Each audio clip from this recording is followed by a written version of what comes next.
Hey, after Akronites, welcome once again to Around Akron with Blue Green. And yes, we have an amazing show ahead of us today. We're going to head down to Canton to meet up with Market Fresh Jams and see what they're all about. Then it's off to Barberton to meet up with the Ohio Tea Lady at her new location. Then it's off to Lock 3, which is right behind me here, to see all the improvements in the amazing new park.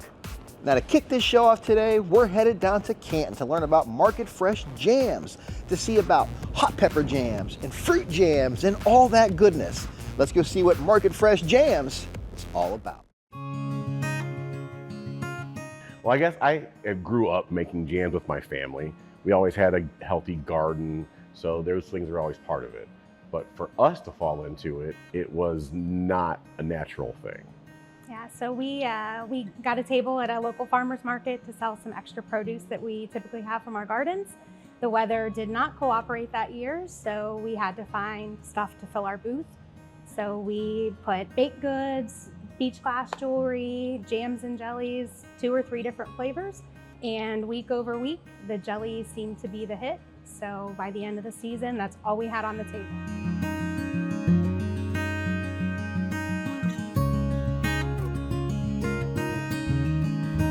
So the first flavors that we had on the table were our berry patch, which is a mixed berry, strawberry, and I'm not quite sure what the third one was. It was something with jalapeno. It was a little bit of jalapeno. It was the strawberry jalapeno, maybe, I think. So there was just literally 3 jars on a table. And like she said, it just progressed. Can you make this? And then she would make that. And then she would make more. And then pepper jellies became a thing. People asked more and more. So that's when I jumped on. I took it as a challenge. I'm gonna make this pepper jelly.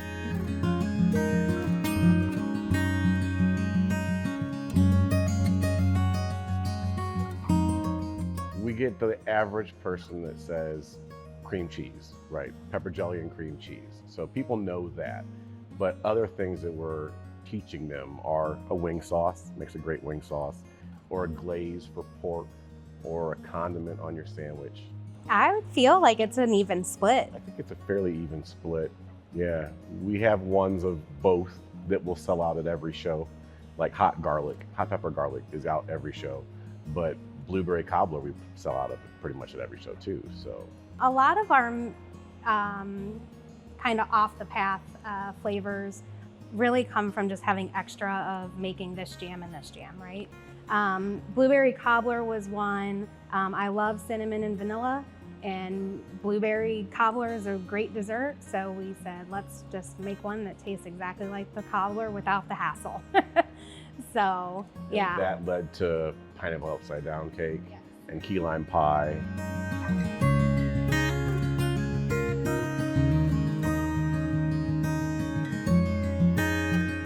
It is a slow process, and it was, for me, you know, never setting out to be a jam maker. Things that keep it interesting are what make it interesting to me. So I said, I've never seen a layered jam. Let's make this happen.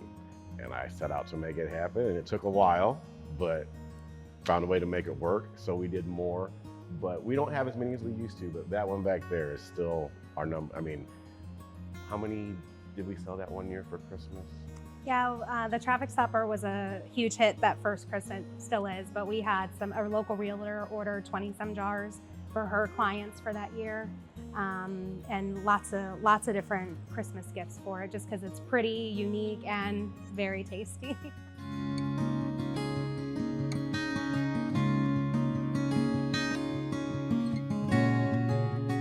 At every show we get asked, do you have, red currant seems to be one that we get asked once or twice a month if we have it. But our big draw is that we want to use fruits that we can get here locally. Red currants, we have not been able to find anywhere locally. Buy them online frozen, but that's not really our jam, to be cheesy. We're not buying frozen fruits that we just don't know what the quality is. There are a couple flavors that from fruits that we just haven't been able to source yet, but we used to get asked for elderberry a lot, and we did find a local source that we can go pick our own. So we were really happy to be able to add elderberry to the flavor list this year. And mulberries as well. We have a friend that has a huge mulberry tree, so we're able to source those locally. So it feels good to know that we're, helping out, some friends with a few bucks for their fruit and not buying things that are sprayed with chemicals when we can.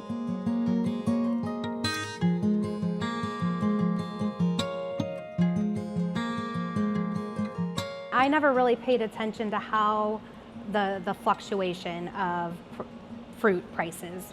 Like before this, I didn't really notice that there's a time of the year to buy cheap, really delicious strawberries, and then there's times of the year where you're paying $5 for a thing of strawberries. We are so in tune with that now. That was kind of one of those things we didn't really expect, a little bit of a challenge, but when it's in season and it's at its cheapest and it's at its most tasty, right? So we will stock up, wash, cut, and put them in the deep freezer. So we've got 3 freezers in the basement that I said earlier, we don't buy frozen produce. We will buy it fresh, make sure it's top of the line, and then freeze it so that we can offer it, stock up on it and offer it. And then when it's done till that next growing season. And the other unexpected cost was the jars. Like the price of mason jars has gone up significantly. So that's why when we had our social post about how many cases are in, we found a great deal, and we said just fit as many of them in the car as we can. So that helps. Yeah, and we do offer customers to bring us your empty jars. Like we will reuse your empty jar, we'll put a new lid on it, we'll put a new ring, but and then we offer them an incentive too, so we'll buy back jars from them.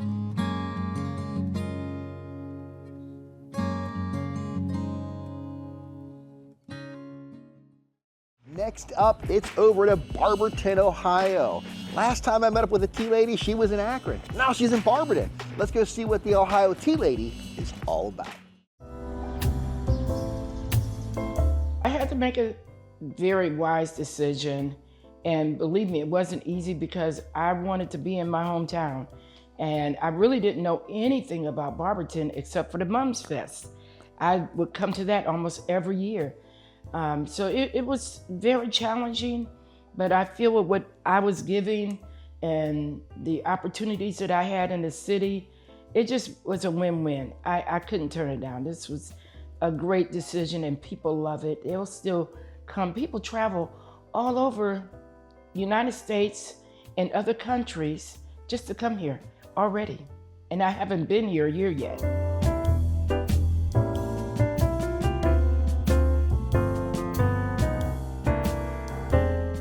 Barberton is really the downtown Barberton plan is to really build out all areas of downtown and bring new businesses down here so people can get out of their cars and walk and shop and visit all types of different unique businesses. And they're doing a great job with that.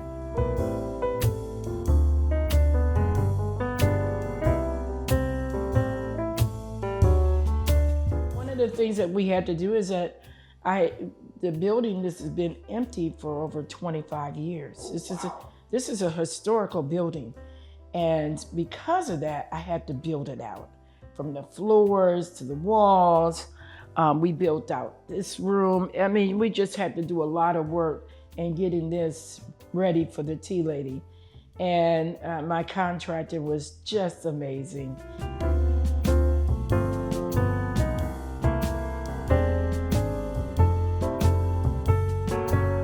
I would say about 35% of our clientele is foreign, and they love it. They absolutely, I have grandmamas and all of them 90, 80-year-olds at the table in tears because it reminds them of home. And that's been so fabulous for me. We recently had people here from Hawaii, and they really literally flew here, brought family from here to come to this tea room, and then flew back home. It's just amazing. I've had high school friends, and the young lady was in the, I think of the Philippines and other places like that, and flew in here just to bring friends and family to have tea time with the tea lady. So, I mean, it's just amazing. If I showed you my guest book, you would be like amazed.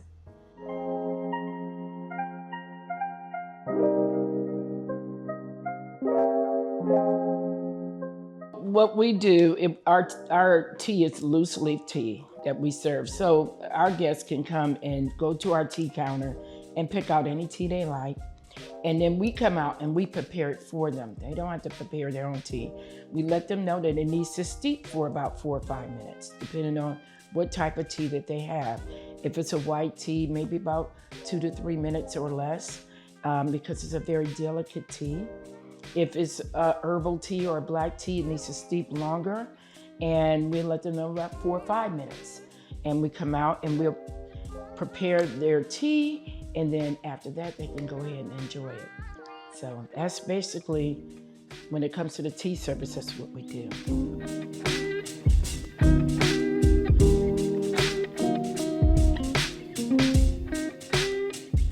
We specialize in afternoon tea and high tea. And that means that there's a 5-course meal. A lot of people don't know that you can eat at afternoon tea.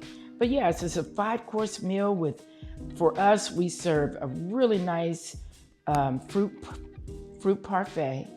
And then you'll have a nice hearty seasonal salad. And you'll have your 3 courses, which is your savory course. Your savory courses are your tea sandwiches. So you'll have a variety of those. You'll have your scones, and you'll have some sweets to go with that, like some cakes and petit fours and macarons and all that kind of good stuff. Everything for that sweet tooth. So you get a lot of food, plus your tea. And usually with us, everyone gets a personal teapot of tea. It's unlimited as long as you're here. We just make sure, and then once it starts to get a little weak, we can add some fresh tea leaves to that. So it makes it for a nice, pleasant experience. And when you're with someone, you have a great conversation, and it just lasts for a while, and they have fun and enjoy each other's company.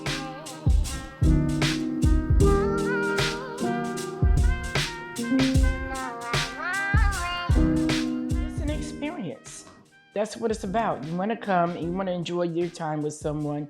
It's peaceful, it's quiet.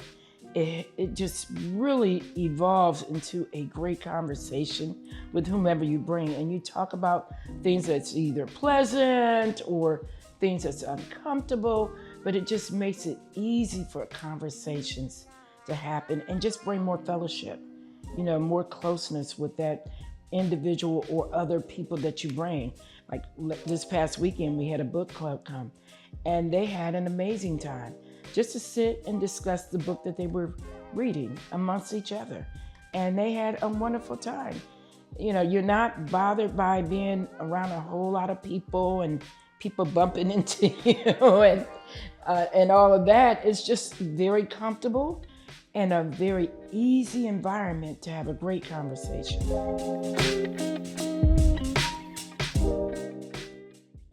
Next up is that place right behind me there, Lock 3. Wow, is it amazing. Last time I was here, it was being bulldozed. Now, it's an amazing amenity in downtown Akron. Let's go see what the new Lock 3 is all about.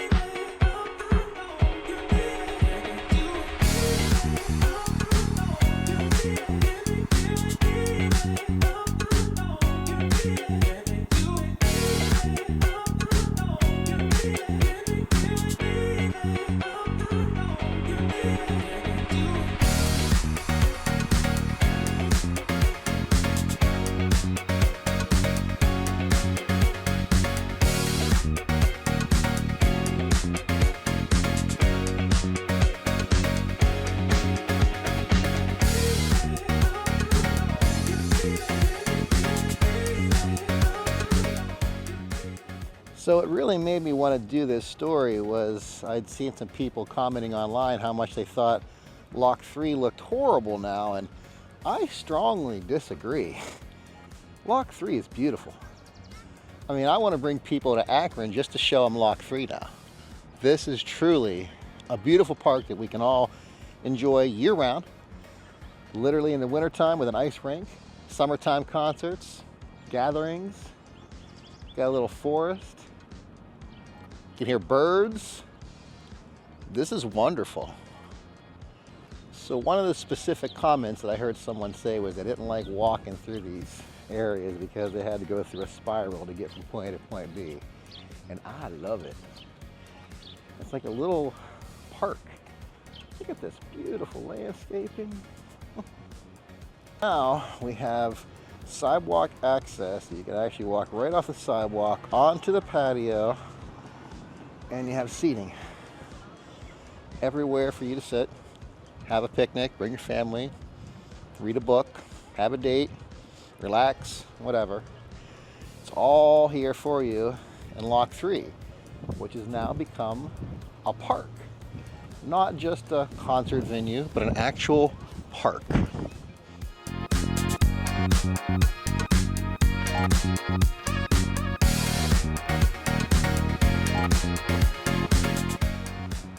You can come down to the park now and you can just walk around. Enjoy the scenery. Enjoy the landscaping. Enjoy life a little bit. Now, the one lesson you can take away from a park is you need to spend more time here. Spending time in a park, it's scientifically proven, just 5 minutes a day will make your life much better. You're feeling depressed, feeling anxious, go outside. Enjoy the sunlight. Another Lock 3. Walk around. Lock 3 could save your life. Now, the reason it's called Lock 3 is this is the remnant of the lock system that was originally the highway superstar transportation part of the world. The lock system is what made Akron become a location. And this was Lock 3, where a boat would have to stop and wait for it to either raise or lower the water so it could move on.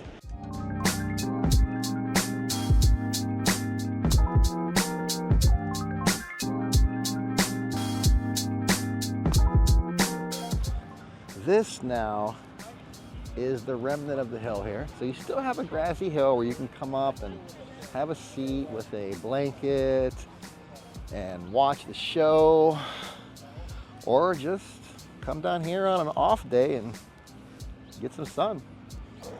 Now this is the view from the field at Lock 3. Welcome to Lock 3. It's for all to enjoy.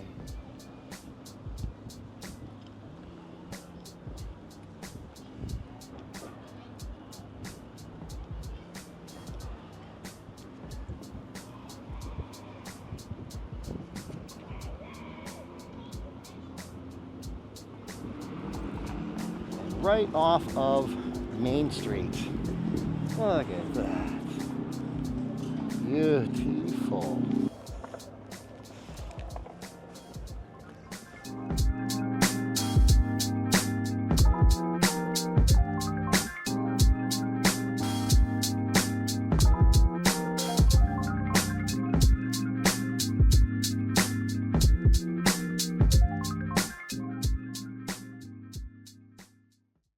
Now, to wrap this show up today, it's back over to the Retro Attic. Last time I was there, he only had half the building. Now he's got the whole building, 2 floors of nostalgia at the Retro Attic. Let's go see what they're all about.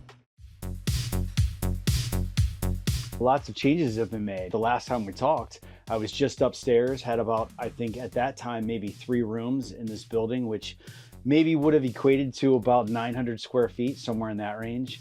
Music, some horror theme type stuff, and since then expanded the entire upstairs, and then now took over the entire 4,500 square foot building. So yeah, now we've got a lot of floor space and a lot of cool stuff.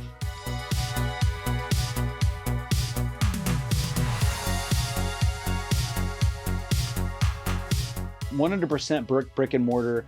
And, you know, that's the whole idea behind the retro aspect of it. A lot of people come in and, you know, ask me, well, why, you know, you should sell online or you should get on whatnot and, you know, have auctions, etc. And it's, you know, for me, it defeats the purpose. I mean, I would certainly pivot if I needed to, you know, from a business standpoint, but I haven't needed to. And, you know, so I would rather keep it brick and mortar and have these cool items here for the folks that want to come to the shop and experience it, take it all in, feel those emotions, and I'd rather the item be here for them.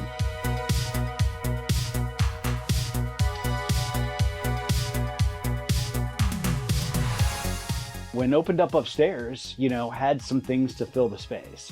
And then it grew so quickly, you know, at the same time people come in and experience the shop and buy things, people bring things to you to sell to you.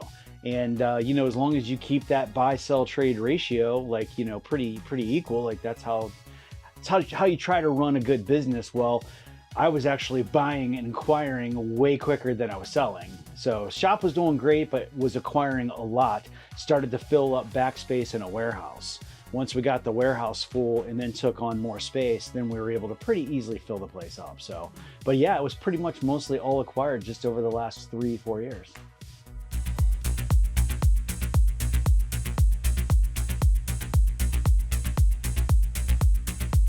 Folks passing away and dealing with the estate and what have you. I get a lot of that. I come across a lot of families who have lost someone and now they have this either massive collection of stuff or a small, whatever it is, but they just have no idea where to go or what to do with it. Like they've never been on, they don't sell on eBay. They don't sell on Marketplace. They, you know, they work 9 to 5, they come home, they raise their family. Like that's just not what they do.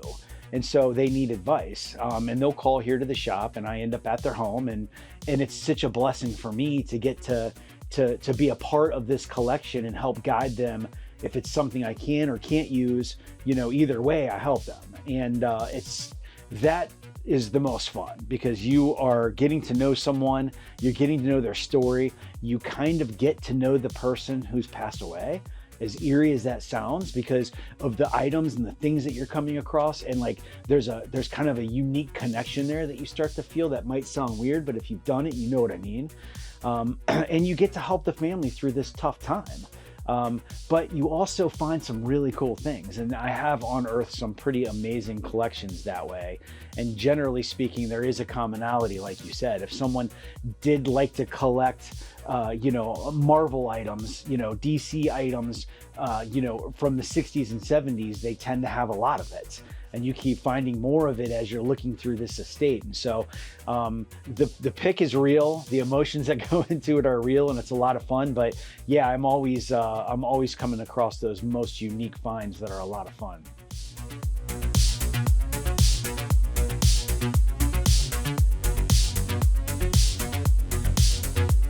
Bartering in the shop that's been fairly easy. Acquiring more stuff very quickly, so there's always plenty of things to look at and to buy, but the stuff does sell pretty quick. As far as bartering out there in the world, when you're out looking for things, you know, it's just about education. It's about explaining to the person that you're looking to buy something from that, like, we're in your driveway right now, we're not on eBay, you know. So, and then walking them through, you know, because clearly they don't sell on eBay or they wouldn't more than likely be having a garage sale. So walking them through what that process looks like, that they would have eBay fees, they would have to ship the item, that, you know, there's a lot that goes into selling that item on eBay, and I'm here right now and ready to buy it. So, but, you know, also being fair to them and offering a fair price for their item, I think is very important in this world as well. Not trying to quote unquote get everything at, you know, basement bargain prices. Like, be willing to be fair to the person you're buying something from,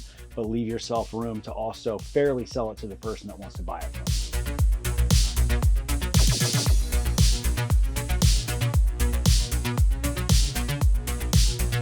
This is probably the right size, but, you know, I don't work that way. Like I can't, like, I'm one of those people that if I feel like if you're not, you know, if you're not growing, you're stagnant. And I like to grow. And, you know, so I've been looking at space for a second location. This place is amazing. So I would like to stay here indefinitely as long as, as long as I can. I would prefer to stay here and open a second, maybe third location, as opposed to try to find an even larger location. This is 4,500 square feet. And if you can't make a business work in 4,500 square feet, then you're probably doing something wrong. But the demand is there, certainly, for a larger scale. So a lot going on in my mind, but right now, yes, this is the good size.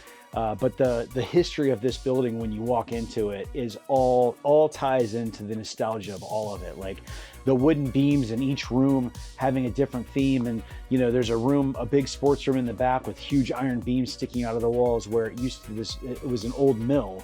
The waterfall's still out back where there was a working wheel that used to operate the entire building.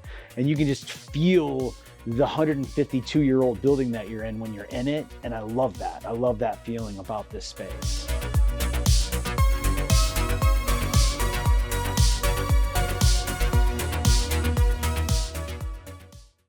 Thank you once again for watching this episode of Around Akron with Blue Green. If you have any questions or comments, you can catch me online. Now, if you want to see the full interviews, go check out Blue Green's World podcast on YouTube and on Spotify. Thank you, and have an amazing day.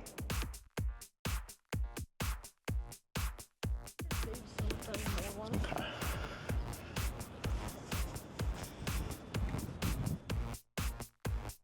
Press record. Actually, no, we're too much noise. You can catch me on social media.